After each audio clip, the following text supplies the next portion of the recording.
Ivory Wayans. Do you know I'm black? You learn well, Grasshopper.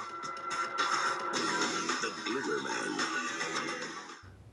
Hello everybody, welcome back to Screenstars. I'm here today to bring you my review for the 1996 Steven Seagal action film The Glimmer Man. The film is directed by John Gray and it stars, of course, Steven Seagal. We have Keenan Ivory Wayans, Bob Gunton and Brian Cox.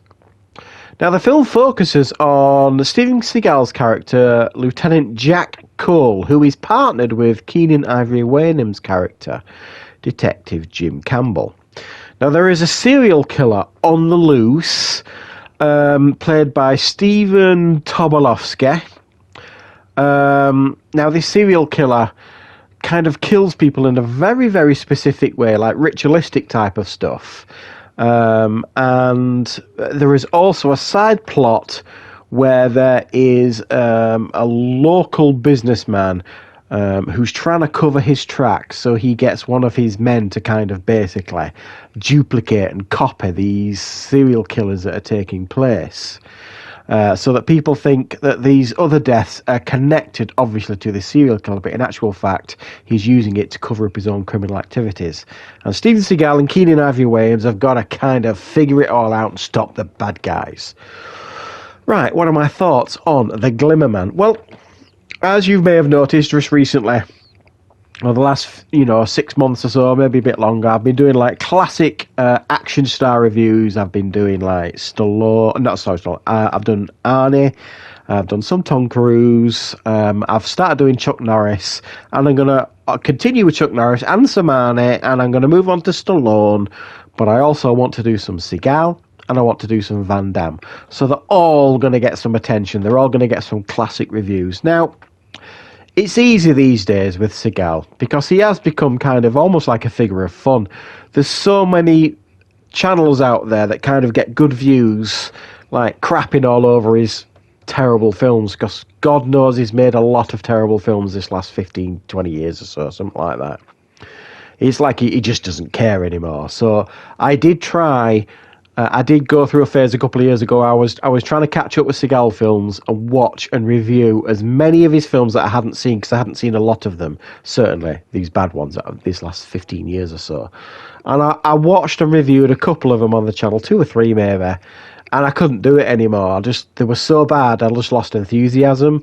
They were just not worth it. And so what I thought I would do is remind myself that in actual fact, Steven Seagal did make some pretty good films back in the day.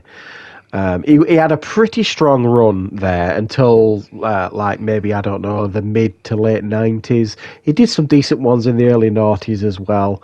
And then it all kind of fell off a cliff. And regardless of whatever controversies are out there in regards to Steven Seagal, I'm just focusing on his movies, if you like.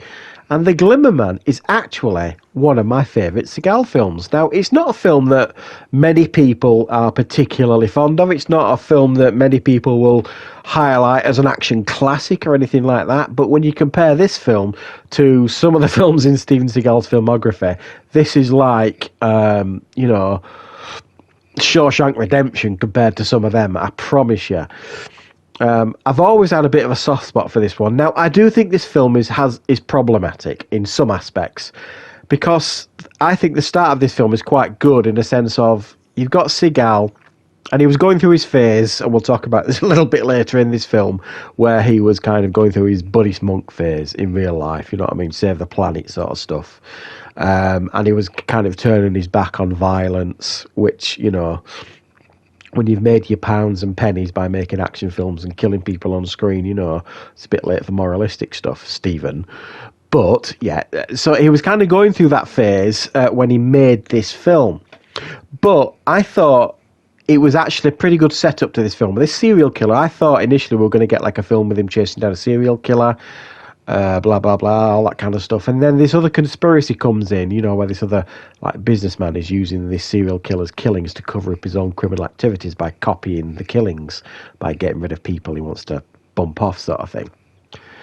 And that kind of muddies the water a little bit in this film. I think if we'd have got like a straight serial killer film, I think this film would have been better. Now, I think probably the problem with that is, with a straight serial killer film, there's not much martial arts or action that you're going to get in a film like that. So they had to figure out a way of making it more like that, more like a traditional Steven Seagal film. Hence, I think the conspiracy stuff that were put in and, so he's got more people to beat up, basically. But I do think it muddies the water a little bit, but it does kind of work itself out.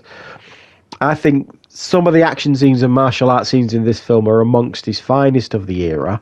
There's a great fight scene in like a cafe restaurant I always liked.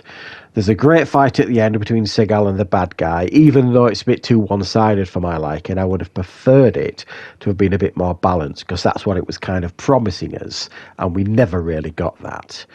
So I thought the action scenes were of a really strong standard for the most part in this film.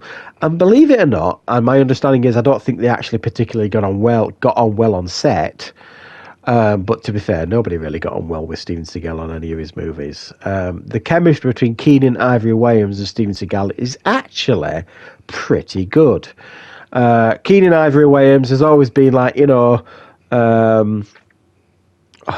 like a bargain bin basement of his brother sort of thing, if you like, and that might be a little bit cruel on my part, but I think he does pretty good in this film. It's a good chemistry between them, them partnering up, and buddy cop movies were all the rage at the time, so it made sense.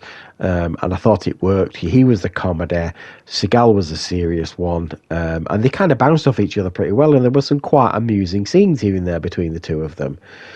So I think this film, personally, for me, is, and I have done a top 10 of my favourite Seagal films, and this would have easily been in the top 10. I can't remember what place I put it in, but it would definitely have made my top 10 list.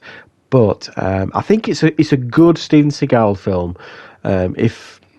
Like I say, it's so easy now to ridicule him these days, and I may well do that myself, in the sense of I might do some dumpster fire reviews on some of his more recent films that are absolutely terrible, like China Salesman and things like that. I mean, they're just shockingly bad, apparently. I haven't seen a big chunk of them, obviously. But I may well do that myself, but I do actually want to acknowledge, and I want you guys to actually, even if you're not sure or you've not seen any of his older films, there actually are some fairly decent ones out there for you to check out. This is certainly one of them. It's not right up there with his best. I have reviewed on the channel. I've done Out for Justice and Marked for Death. I've reviewed them on the channel.